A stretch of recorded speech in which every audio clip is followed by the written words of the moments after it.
வாழ்க வளமுடன் நண்பர்கள் அனைவருக்கும் வணக்கம். நான் உங்கள் நண்பன் Arjun, SEBI registered research analyst. இன்னைக்கு 21 மே போஸ்ட் மார்க்கெட் போட்டு பார்த்துடலாம். ஆக்சுவலாக தேர்ஸ்டே அப்படின்னாவே போதும் மார்க்கெட் இறங்கணும் அப்படிங்கிற மாதிரி சென்டிமெண்ட்டாக இருக்குது. முன்ன வந்து வெள்ளிக்கிழமை ஆனால் மார்க்கெட் இறங்கிட்டு இருந்துச்சு.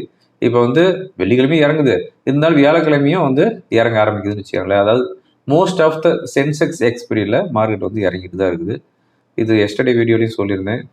இன்னைக்கு வந்து பார்த்தோம் அப்படின்னா அதாவது பில்டிங் ஸ்ட்ராங்கு பேஸ்மெண்ட் வீக்கு அப்படிங்கிற மாதிரி இன்னைக்கு ஓப்பனிங் நல்லா தான் இருந்துச்சு, ஆனால் க்ளோஸ் ஆனது வீக்காக வந்து க்ளோஸ் ஆயிருக்குது. கிட்டத்தட்ட 150 பாயிண்ட் 200 பாயிண்ட் ஹையில் இருந்த மார்க்கெட்டு ஒரு கட்டத்தில் 50-60 பாயிண்ட் மைனஸுக்கு வருது.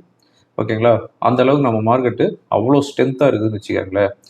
ஓகே, இந்த லாஸ்ட் 5 செஷனாக பார்த்தோம் அப்படின்னா நிஃப்டி எவ்வளோ மூவ்மெண்ட் வந்திருக்குது அப்படின்னா, அதாவது க்ளோசிங் பேசிஸ் பார்த்தோம் அப்படின்னா ஜஸ்ட் 30 பாயிண்ட்ஸுக்குள்ளே தான் மூவ்மெண்ட்டில் இருக்குது. லாஸ்ட் ஃப்ரைடே க்ளோஸ் ஆனது 23,000. அதாவது லாஸ்ட் ஃப்ரைடே என்ன ரேட்டு க்ளோஸ் ஆயிருக்குன்னா 23,643க்கு க்ளோஸ் ஆயிருக்குது. லாஸ்ட் மண்டே 23,650, ஒரு 7 பாயிண்ட் ஏறி இருக்குது. டியூஸ்டே அன்னைக்கு பார்த்தோம் அப்படின்னா 23,618க்கு வந்துருக்குது, அங்கேருந்து ஒரு 20 பாயிண்ட் இறங்கி இருக்குது. வெனஸ்டே பார்த்தோம் அப்படின்னா 23,659, அங்கேருந்து ஒரு 30 பாயிண்ட் ஏறி இருக்குது. இன்னைக்கு பார்த்தோம் அப்படின்னா 23,655, நேற்றுக்கு இன்னைக்கு 5 பாயிண்ட் டவுனில் க்ளோஸ் ஆகுது. ஸோ இந்த லாஸ்ட் 5 செஷனாக போன வாரம் வெள்ளிக்கிழமையிலேருந்து இன்னைக்கு வியாழக்கிழமை வரையும் பார்த்தோம் அப்படின்னா நிஃப்டியோடைய மூவ்மெண்ட்டு டோட்டலாக க்ளோஸ் ஆகிருக்கு 30 பாயிண்ட் வேரியேஷனில் தான் வந்து க்ளோஸ் ஆகிருக்குது. ஓகேங்களா, அந்த அளவுக்கு நம்ம மார்க்கெட்டு ஹெவியாக இருக்குது, அப்படியே பிடிச்சி வச்ச பிள்ளையாராடுறதுன்னு வச்சுக்காங்களேன். ஓகே, இன்னைக்கு போஸ்ட் மார்க்கெட் போட்டு முக்கியமாக வந்து national stock exchange, Bombay stock exchange. Bombay stock exchange இன்னைக்கு வந்து 4,200 வரை வந்துருக்குது.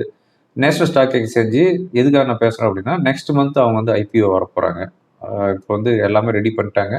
Next month mostly June middle அவங்களுடைய ஐபிஓ அனௌன்ஸ்மெண்ட்டு வரப்போகுது. ஓகேங்களா, ஸோ இப்போ வந்து ரெண்டுக்கு இருக்கிற கம்பேரிசன் என்ன அப்படிங்கிறத நம்ம மெயினாக பார்த்துடலாம் அந்த வீடியோவில். நாளைக்கு ஃப்ரைடே நிஃப்டி பேங்க் நிஃப்டியோடைய சப்போர்ட் அண்ட் ரெசிஸ்டன்ஸு, ஓவராலாக ட்ரெண்ட் எப்படி இருக்குது, ஸோ எல்லாத்தையும் பார்த்தலாம். எங்கேயும் ஸ்கிப் பண்ணாமல் பாருங்க, இந்த வீடியோ உங்களுக்கு கண்டிப்பாக யூஸ்ஃபுல்லாக இருக்கும். ரைட், யூஎஸ் மார்க்கெட் ஜஸ்ட் ஒரு கிளான்ஸ் பார்க்கறதுக்கு முன்னாடி குளோபல் அதாவது ஜியோபொலிட்டிக்கல் டென்ஷன் என்ன இருக்குது அப்படின்னு பார்த்தோம் அப்படின்னா, எஸ்டர்டே நான் வீடியோலாம் போட்டு முடிச்சதுக்கப்புறம் யூஎஸ் பிரசிடென்ட்டு ஒரு மெசேஜ் கொடுத்தாரு. அதே மாதிரி பாகிஸ்தானில் இருந்தும் ஃபாரின் மினிஸ்டர் ஒரு மெசேஜ் கொடுத்தாரு. என்ன கொடுத்தாங்க அப்படின்னா, இப்போ ஈரானுடைய வார் வந்து முடிகிற டைமில் இருக்குது, அதாவது இந்த பீஸ் டாக் வந்து ஃபைனல் ஆக போகுது, இன்னும் கொஞ்சம் நாள்லயே வந்து 2 பேரும் வந்து சைன் பண்ண போகிறாங்க, ஸோ பர்மனெண்ட் சீஸ் ஃபயர் வரப்போகுது அப்படின்ட்டு பாகிஸ்தானுடைய ஃபாரின் மினிஸ்டர், அதே மாதிரி யூஎஸோட பிரசிடெண்ட்டும் வந்து இந்த மாதிரி மெசேஜ் போட்டாங்க. ஓகே, வார் முடிஞ்சிருச்சு அப்படின்ட்டு எல்லாமே மார்க்கெட்டு ஏற ஆரம்பிச்சிருச்சு. இப்போ தானே அவர் சொல்லிக்கிறாரு, இன்னும் 2 நாள் கழிச்சு என்ன சொல்லுவார், இல்லை இன்னும் ஃபைனல் ஸ்டேஜுக்கு வரல அப்படின்ட்டாருன்னா போதும் இறங்கிடும். அதனால் இந்த மாதிரி மார்க்கெட் ஆப்ரேட் பண்ணுறது நம்ம நிறைய தடவை பார்த்துட்டோம். இதுவும் வந்து ஒரு ஆப்ரேட்டிங் தான் வச்சுக்கோங்களேன். மேனிப்புலேட் பண்ணியிருக்கிறாங்க. இது மாதிரி டீல் வந்து சைன் ஆக போகுது அப்படிங்கிற ஒரு மெசேஜ் வந்ததுக்கப்புறம் குளோபல் மார்க்கெட் எல்லாமே வந்து ஹையில் தான் க்ளோஸ் ஆகிடுது. பர்டிகுலராக பார்க்கணும் அப்படின்னா யூஎஸோடைய Dow Jones 1.3%, Nasdaq index 1.5%, and S&P 500 1.08% ஹையில் வந்து க்ளோஸ் ஆகிடுது. எஸ்டர்டே வந்து என்விடியா ஏர்னிங்ஸ் ரிப்போர்ட் கொடுத்தாங்க. அவங்க நல்ல ஏர்னிங்ஸ் ரிப்போர்ட் தான் கொடுத்துக்கிறாங்க, பட் ஸ்டாக் வந்து 3% டவுனில் போயிருக்குது. அதுக்கு அடுத்து தான் வந்து எலான் மஸ்குடைய SpaceX next month IPO வர போகிறாங்க. அங்கே பெரும் எக்ஸ்பெக்டேஷனில் இருக்குதுன்னு வச்சுக்கோங்களேன். ஸ்பேஸ் எக்ஸோடைய ஐபிஓ வரும்போதே $3 ட்ரில்லியன் இல்லை $4 ட்ரில்லியன் அந்த வேல்யூவோடு வருது ஸ்பேஸ் எக்ஸு. ஓகே, அவங்க வந்து ஓகே, இப்போ அமெரிக்காவில் வந்து ஸ்பேஸ் எக்ஸ் ஐபிஓ ஓட்டுனால வெயிட் பண்ணிட்டு இருக்கிறாங்க. நம்ம இந்தியாவில் வந்து இப்போ நிறைய ரீட்டைல் ட்ரேடர்ஸ் எல்லாமே வெயிட் பண்ணிட்டு இருக்கிற ஐபிஓ என்ன அப்படின்னு பார்த்தோம் அப்படின்னா நேஷனல் ஸ்டாக் எக்ஸ்சேஞ்சு. அதுக்கு அடுத்து தான் வந்து ஜியோ டெலிகாம், இந்த ஐபிஓ தான் வந்து வெயிட் பண்ணிட்டு இருக்கிறாங்க. ஃபர்ஸ்ட் வந்து நேஷனல் ஸ்டாக் எக்ஸ்சேஞ்ச் தான் வரப்போகுது. அதை பற்றி நான் டீட்டெயிலாக லேட்டர் நான் சொல்கிறேன் இப்போ இந்த வீடியோடைய. ஓகே, நீங்கள் மார்னிங் ஏசியன் மார்க்கெட் பார்த்தோம் அப்படின்னா ஜாப்பனீஸ் நிக்கி 3% ஹையில் க்ளோஸ் ஆகிடுது. அங்கே வந்து லாஸ்ட் 3-4 டேஸாகவே டவுனில் இருந்துச்சு, ஆனால் ஒரே நாளில் எவ்வளோ இறங்குச்சோ அது அப்படியே வந்து பவுன்ஸ் ஆகிடுச்சு. நம்ம இந்தியன் மார்க்கெட் மாதிரிலாம் கிடையாது, இறங்குச்சு அப்படின்னா மறுபடியும் அதே ரேஞ்சில் சஸ்டெயின் ஆகிட்டு மறுபடியும் தான் இறங்கும். ஆனால் ஜாப்பனீஸ் நிக்கிலாம் அப்படி கிடையாது, ஏறிச்சு அப்படின்னா நான் ஸ்டாப்பாக ஏறிட்டே தான் இருக்கும். ஜாப்பனீஸோடைய மார்க்கெட் பார்த்தோம் அப்படின்னா இந்த லாஸ்ட்டு 2 இயர்ஸில் கிட்டத்தட்ட 40-50% இன்க்ரீஸ் ஆயிருக்குது. ஓகே, ஹேங்சங் இண்டெக்ஸ் இன்னைக்கு 1% டவுன் ஆயிருக்குது. ஷாங்காய் இண்டெக்ஸ் நியர்லி 1.5% டவுனில் வந்து க்ளோஸ் ஆயிருக்குது. ஓகே, நான் ஜாப்பனீஸ் மார்க்கெட் சொன்னோம் பார்த்தீங்களா, லாஸ்ட் 1 இயரில் 65% ரிட்டர்ன் கொடுத்துருக்காங்க ஜாப்பனீஸ் மார்க்கெட். ஓகே, நீங்கள் மார்னிங் நம்ம கிஃப்ட் நிஃப்டி நியர்லி 150 பாயிண்ட்ஸ் கையில் தான் இண்டிகேட் பண்ணிட்டு இருந்துச்சு. ஓகே, மார்க்கெட்டு நீங்கள் சூப்பராக ஏற போகுது அப்படி தான் எல்லாம் நினச்சிட்டு இருந்திருப்பீங்க. ஆனால் கரெக்டாக அந்த ரெசிஸ்டன்ஸ் ஜோன் தான் வந்துச்சு. 23,850ங்கிறது ரெசிஸ்டன்ஸ். நான் எல்லா வீடியோலையும் சொல்லிட்டு இருக்கிறேன். இன்னைக்கு மார்னிங் கூட என்னுடைய ஃப்ரீ டெலகிராம் சேனலில் என் சப்போர்ட் அண்ட் ரெசிஸ்டன்ஸ் போட்டேன். கரெக்டாக வந்து 23,865 ரெசிஸ்டன்ஸ் போட்டேன். இன்னைக்கு வந்திருக்கிற ஹை 60க்கு வந்துருக்குது. அங்கேருந்து டவுன், அங்கேருந்து இறங்கின மார்க்கெட்டு 23,495 நான் வந்து சப்போர்ட் போட்டிருந்தேன்னு நினைக்கிறேன். கரெக்டாக அந்த ரேஞ்சு தான் வந்துருக்குது. அங்கே இருந்துட்டு மறுபடியும் மேலே க்ளோஸ் ஆகுது. ஸோ நல்ல வாலட்டிலிட்டி இருந்துச்சு. ஓகேங்களா, மார்க்கெட் க்ளோசிங் என்னமோ நடந்துட்டு போகுது. ஆனால் சென்செக்ஸில் இன்னைக்கு ஹியூஜ் வாலட்டிலிட்டி. ஃபைனலாக சென்செக்ஸ் 135 பாயிண்ட்ஸ் டவுனில் க்ளோஸ் ஆகுது. 0.18%, 75,183ல் செட்டில் ஆகுது. நிஃப்டி 4 பாயிண்ட்ஸ் டவுனில் க்ளோஸ் ஆகுது. 23,655ல் செட்டில் ஆகுது. ப்ராட் அண்ட் டிசஸை பொறுத்தவரையும் 0.5% ஹையில் தான் க்ளோஸ் ஆகுது. Mid cap and small gap.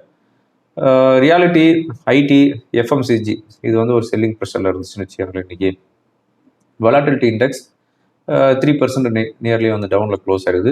Rupee கொஞ்சமாக வந்து அப்ரிசியேட் ஆகிருக்குது. அதாவது கிட்டத்தட்ட ஒரு 60 பைசா அப்ரிசியேட் ஆகிருக்குது. அதாவது நம்ம ஃபாரெக்ஸில் வந்து சம் ஃபாரெக்ஸ் ரிசர்வில் வந்து செல் பண்ண போகிறாங்க.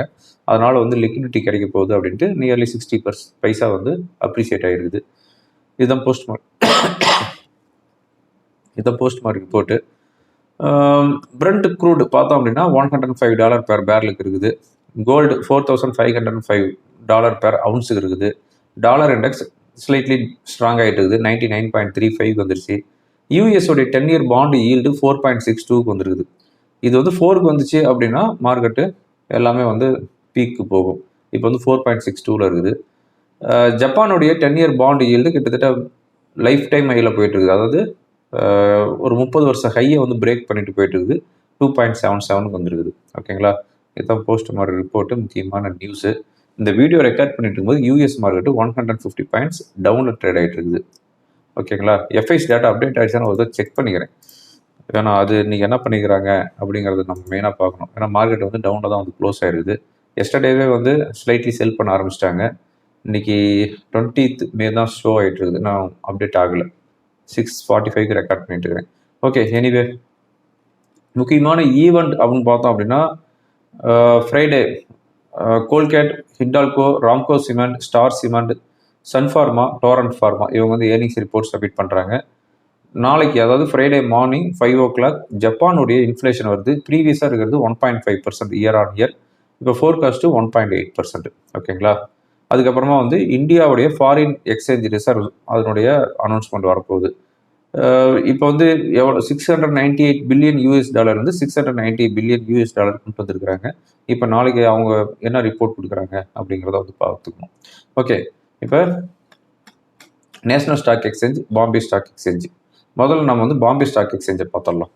இந்த பாம்பே ஸ்டாக் எக்ஸ்சேஞ்சு இந்த கிட்டத்தட்ட எவ்வளோ நாள் அப்படின்னு பார்த்தோம் அப்படின்னா 3 இயர்ஸில் எத்தனை % ரிட்டர்ன் வந்திருக்குது அப்படின்னா 2000%, நியர்லி 2000% ரிட்டர்ன் வந்திருக்குது. அதாவது அந்த ஸ்டாக்கு இந்த 3-4 வருஷத்துக்கு முன்னாடி இருந்த ரேஞ்சு ₹200, இன்னைக்கு வந்து ₹4200 இருக்குது. அதாவது அதுக்கு முன்னாடி வந்து ஸ்ப்ளிட் பண்ணியிருக்கிறாங்க. ஓகேங்களா, ஸோ கிட்டத்தட்ட 2000% இன்க்ரீஸ் ஆயிருக்குது பாம்பே ஸ்டாக் எக்ஸ்சேஞ்ச். எதனால் இவ்வளோ % இன்க்ரீஸ் ஆயிருக்குது அப்படின்னு பார்த்தோம் அப்படின்னா பாம்பே ஸ்டாக் எக்ஸ்சேஞ்சில் கிட்டத்தட்ட 3000 ஸ்டாக்கு லிஸ்டிங் ஆயிருக்குது. ஆனால் எல்லாமே வந்து லிக்விடிட்டி இல்லாத ஸ்டாக்கு. இப்போ கூட நீங்கள் வந்து எந்த ஒரு ஸ்டாக்கு நீங்கள் வந்து பர்ச்சேஸ் பண்ணுறீங்க, செல் பண்ணுறீங்க அப்படின்னா நேஷனல் ஸ்டாக் எக்ஸ்சேஞ்ச் தான் பார்ப்பீங்களே தவிர பாம்பே ஸ்டாக் எக்ஸ்சேஞ்சில் என்ன அந்த ஸ்டாக் என்ன ரேட் இருக்குதுன்னு பார்க்க மாட்டீங்க. ஆனால் பாம்பே ஸ்டாக் எக்ஸ்சேஞ்சில் அதனுடைய லிக்விடிட்டி ரொம்ப ரொம்ப குறைவாக இருக்கும். நேஷனல் ஸ்டாக் எக்ஸ்சேஞ்சில் தான் வந்து லிக்விடிட்டி அதிகமாக இருக்கும். அதனால தான் வந்து எல்லாம் நேஷனல் ஸ்டாக் எக்ஸ்சேஞ்சை வந்து அப்ரோச் பண்ணுறாங்க. ஓகே, இந்த பாம்பே ஸ்டாக் எக்ஸ்சேஞ்சை பொறுத்தவரையும் 2023 ஃபினான்ஸ் இயரில் என்ன ரிட்டர்ன் கொடுத்துருக்குறாங்க, ரெவின்யூ வந்து கொடுத்துருக்குறாங்கன்னா 925 crore கொடுத்துருக்குறாங்க. இப்போ ஃபினான்ஸ் இயர் 2026 மார்ச் 26ல் என்ன ரெவென்யூ பண்ணியிருக்கிறாங்க அப்படின்னா 4,834 crore ரெவென்யூ கொடுத்துருக்காங்க. கிட்டத்தட்ட பார்த்தோம் அப்படின்னா லாஸ்ட் ஃபினான்ஸ் இயருக்கும் இந்த 2026 ஃபினான்ஸ் இயருக்கும் பார்த்தோம் அப்படின்னா 50% இன்க்ரீஸ் ஆயிருக்குது. பேட், அதாவது ப்ராஃபிட் ஆஃப்டர் டேக்ஸ், 2023ல என்ன கொடுத்துருக்காங்கன்னா 206 கோடி ரூபா ப்ராஃபிட் கொடுத்தவங்க இப்போ எவ்வளோ கொடுத்துருக்காங்க அப்படின்னா 2,487 கோடி ரூபா கொடுத்துருக்காங்க. இயர் ஆன் இயர் பார்த்தோம் அப்படின்னா 88% ப்ராஃபிட் வந்து இன்க்ரீஸ் ஆயிருக்குது. எபிட்டா எவ்வளோ கொடுத்துருக்குறாங்கன்னா 2023ல 316 crore கொடுத்துருக்குறாங்க. இப்போ லாஸ்ட் ஃபினான்ஸ் இயரில் 3,079 crore. கிட்டத்தட்ட அதாவது ஃபினான்ஸ் இயர் கம்பேரிசன் பார்த்தோம்னா 64% அதிகமாக வந்துருக்குது. எபிட்டா மார்ஜின் 63% கொடுத்துருக்குறாங்க. பேட் மார்ஜின் 51% கொடுத்துருக்குறாங்க. ஸோ ஒரு சூப்பரான ஏர்னிங்ஸ் ரிப்போர்ட் கொடுத்துருக்குறாங்க. அதாவது நேஷனல் ஸ்டாக் எக்ஸ்சேஞ்ச் நல்லா தாங்க வால்யூம் ஆகுது, நல்லா தான் லிக்விடிட்டி நடக்குது, எல்லாமே நல்லா தான் இருக்குது. அதையே ஏறல அப்படின்னு பார்த்தோம் அப்படின்னா அதனுடைய வேல்யூஷனுக்கு வரேன். இப்போ பாம்பே ஸ்டாக் எக்ஸ்சேஞ்சை பொறுத்தவரையும் இப்போ ரீசெண்டாக அவங்க வந்து ஃபர்ஸ்ட்டு வந்து சென்செக்ஸ் எக்ஸ்பெரி இருந்துச்சு, அதுக்கப்புறமா வந்து பேங்க் எக்ஸ்பெரி இருந்துச்சு வீக்லி எக்ஸ்பெரியில். இப்போ பேங்க் எக்ஸை வீக்லி எக்ஸ்பெரி வந்து ரிமூவ் பண்ணிட்டாங்க, சென்செக்ஸ் மட்டும் இருக்குது. ஸோ சென்செக்ஸில் ஹெவி வால்யூம் நடந்துட்டு இருக்குது. நேஷனல் ஸ்டாக் எக்ஸ்சேஞ்சில் லிக்விடிட்டி எவ்வளோ இருக்குதோ அந்த அளவுக்கு சென்செக்ஸில் லிக்விடிட்டி அதிகமாக இருக்குது. ஸோ அதனால தான் அவங்களுக்கு வந்து ரெவென்யூவில் வந்து எல்லாமே வந்து இன்க்ரீஸ் ஆகிருக்கிறதுக்கு காரணம். ஓகேங்களா? ஸோ பாம்பே ஸ்டாக் எக்ஸ்சேஞ்ச் அடியிலேருந்து வந்தவன், அதாவது கீழேருந்து மேலே வந்தவன், அதனால் அதனுடைய ரேட்டு இன்க்ரீஸ் ஆகிட்டு இருக்குது. ஓகேங்களா? ஓகே, இப்போ நேஷனல் ஸ்டாக் எக்ஸ்சேஞ்சுக்கு வந்துடலாம். நேஷனல் ஸ்டாக் எக்ஸ்சேஞ்சை பொறுத்தவரையும் 2023ல அவங்களோட ரெவென்யூ 11,856 crore. இந்த ஃபினான்ஸ் இயரில் அவங்க எவ்வளோ கொடுத்துருக்குறாங்கன்னா 16,600 crore கொடுத்துருக்குறாங்க. லாஸ்ட் ஃபினான்ஸ் இயருக்கும் இந்த ஃபினான்ஸ் இயருக்கும் 3% குறைவாக தான் கொடுத்துருக்குறாங்க. ஓகேங்களா? ஸோ அது வந்து எவ்வளோ கொடுத்துருந்தாங்க, ரெவென்யூ 50% இன்க்ரீஸ் ஆகிருக்குது போன வருஷத்துக்கு இந்த வருஷத்துக்கும். ஆனால் நேஷனல் ஸ்டாக் எக்ஸ்சேஞ்ச் போன வருஷத்துக்கு இந்த வருஷத்துக்கு 3% டவுன் ஆகிருக்குது. பேட்டு 10,180 கோடி கொடுத்துருக்குறாங்க. அதாவது ப்ராஃபிட் ஆஃப்டர் டேக்ஸ் வந்து 10,180 கோடி கொடுத்துருக்குறாங்க. இயர் ஆன் இயர் வந்து பார்க்கும்போது 16% குறைவாக தான் கொடுத்துருக்குறாங்க. போன இயரில் வந்து என்ன கொடுத்துருக்காங்கன்னா 12,188 கோடி கொடுத்தவங்க இந்த வருஷம் 10,180 கோடி தான் கொடுத்துருக்காங்க. ஸோ 16% டவுன் ஆயிருக்குது. ஆனால் பாம்பே ஸ்டாக் எக்ஸ்சேஞ்சில் போன வருஷம் 1,322 கோடி கொடுத்தவங்க இந்த வருஷம் 2,487 கோடி கொடுத்துருக்காங்க. ஓகேங்களா? கிட்டத்தட்ட 88% அதிகமாக இருக்குது. எபிட்டா வந்து பார்த்தோம் அப்படின்னா இயர் ஆன் இயர் வந்து பார்த்தோம் அப்படின்னா நேஷனல் ஸ்டாக் எக்ஸ்சேஞ்ச் 12% குறைவாக கொடுத்துருக்குறாங்க. எபிட்டா மார்ஜின் 7.53% குறைவாக கொடுத்துருக்குறாங்க. பேட் மார்ஜின் 9.78% குறைவாக கொடுத்துருக்குறாங்க. இப்போ புரியுதுங்களா பாம்பே ஸ்டாக் எக்ஸ்சேஞ்ச் ஏன் இப்படி நான் ஸ்டாப்பாக ஏறிட்டு இருக்குது அப்படின்ட்டு? ஓகே, இப்போ பாம்பே ஸ்டாக் எக்ஸ்சேஞ்சோடைய மார்க்கெட் கேபிட்டலைசேஷன் எவ்வளோ இருக்குது அப்படின்னு பார்த்தோம் அப்படின்னா 1,70,70,000 கோடி இருக்குது. பாம்பே ஸ்டாக் எக்ஸ்சேஞ்சோடைய மார்க்கெட் கேபிட்டலைசேஷன் 1,70,70,000 கோடி இருக்குது. இப்போ நேஷனல் ஸ்டாக் எக்ஸ்சேஞ்சோடைய அன்லிஸ்டட் ப்ரைஸில் ஷேர் வந்து என்ன ரேட்டுக்கு ட்ரேட் ஆகிட்டு இருக்குது அப்படின்னு பார்த்தோம் அப்படின்னா 1,900 rupees வந்து 2,050 rupeesக்குள்ளே ட்ரேட் ஆகிட்டு இருக்குது. ஓகேங்களா? ஸோ இந்த 2,000 rupees அப்படின்னு போட்டோம் அப்படின்னா நேஷனல் ஸ்டாக் எக்ஸ்சேஞ்சோடைய மார்க்கெட் கேபிட்டலைசேஷன் 4,75,000 கோடியிலிருந்து 5,10,000 கோடி வரை வருது. ஓகேங்களா? ஸோ இதுதான் வந்து மார்க்கெட் கேபிட்டலைசேஷனில் நேஷனல் ஸ்டாக் எக்ஸ்சேஞ்ச் ஹெவியாக இருக்குது. Bombay stock exchange below 2 lakh crore தான் இருக்குது. ஓகேங்களா? அவ்வளோ அதை அண்டர்ஸ்டாண்ட் பண்ணிக்கிறாங்க. ஓகே, இப்போ வந்து நேஷனல் ஸ்டாக் எக்ஸ்சேஞ்ச் ஐபிஓ வந்துச்சு அப்படின்னா அப்ளை பண்ணலாமா வேணாமா அப்படின்னு பார்த்தோம் அப்படின்னா கண்டிப்பாக அப்ளை பண்ணலாம். ஆனால் எந்த ப்ரைஸ் பேண்டில் வந்து ஃபிக்ஸ் பண்ணுறாங்கங்கிறது பார்க்கணும். 1,500 1,700 ரூபாய் அப்படின்னு வந்துச்சு அப்படின்னா ஸ்ட்ராங்காக அப்ளை பண்ணலாம். இல்லை 2,200 2,300 வருது அப்படிங்கிற பட்சத்தில் அப்போ இருக்கிற ரெஸ்பான்ஸை பார்த்துட்டு நம்ம வந்து வெயிட் பண்ணி கூட பண்ணலாம். ஓகேங்களா? அதனால் நெக்ஸ்ட் மந்த் தான் அது ஐபிஓ வரப்போகுது. இப்போவே அதனுடைய அலர்ட் நான் கொடுத்து வைக்கிறேன். எதுக்கும் பணத்தை வந்து ரெடி பண்ணி வச்சுக்காங்க. ஒருவேளை 1,500 நாங்கள் கொடுக்குறோம் அப்படின்னு சொல்லிட்டாங்க அப்படின்னா அப்ளை பண்ணலாம். ஓகேங்களா? ரைட். இப்போ நாளைக்கு ஃப்ரைடே நிஃப்டியோடைய சப்போர்ட் அண்ட் ரெசிஸ்டன்ஸ் பார்த்தோம் அப்படின்னா சொல்லிக்கிறதெல்லாம் ஒன்றும் இல்லைங்க. இந்த ஒரு வாரத்தை வீடியோ பார்த்தீங்க அப்படின்னாவே தெரியும் இதுதான் லெவல் அப்படின்னு. 23,850 23,400 350 இதுதான் இந்த பாக்ஸ்குள்ளே தான் மார்க்கெட் இருக்கும். இந்த பாக்ஸை விட்டு வெளியே போனாலோ கீழே வந்தாலோ தான் நமக்கு வந்து மார்க்கெட் ஃபர்தர் மூவ்மெண்ட் இருக்கும். அதனால் நாளைக்கு யூஸ்வலாக வெள்ளிக்கிழமை செல்லிங் ப்ரெஷர் இருக்கும். நாளைக்கு என்ன நடக்க போகுதுங்கிறது பார்த்துடலாம்.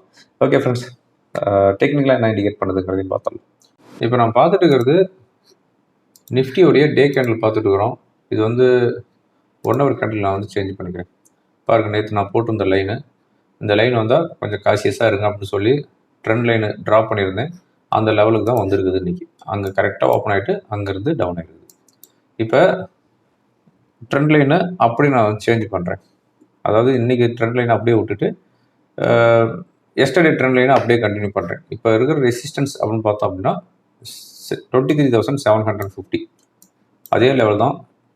அதுக்கப்புறம் போச்சு அப்படின்னா 23,850. இப்போ சப்போர்ட் அப்படின்னு பார்த்தோம் அப்படின்னா 23,600. அதுக்கு கீழே வந்துச்சு அப்படின்னா 550. 550க்கு கீழே வந்துச்சு அப்படின்னா 450. ஓகேங்களா? ஸோ இதை வந்து வாட்ச் பண்ணிக்காங்க ஃப்ரைடே அன்றைக்கி. ஓகே ஃப்ரெண்ட்ஸ், இந்த வீடியோ உங்களுக்கு ரொம்ப யூஸ்ஃபுல்லாக இருக்கும்னு நினைக்கிறேன். யூஸ்ஃபுல்லாக இருந்துச்சு அப்படின்னா ஃப்ரெண்டுங்களுக்கு ஃபாலோ பண்ணுங்கள். தேங்க்யூ ஃபார் வாட்சிங். வாழ்க வளமுடன்.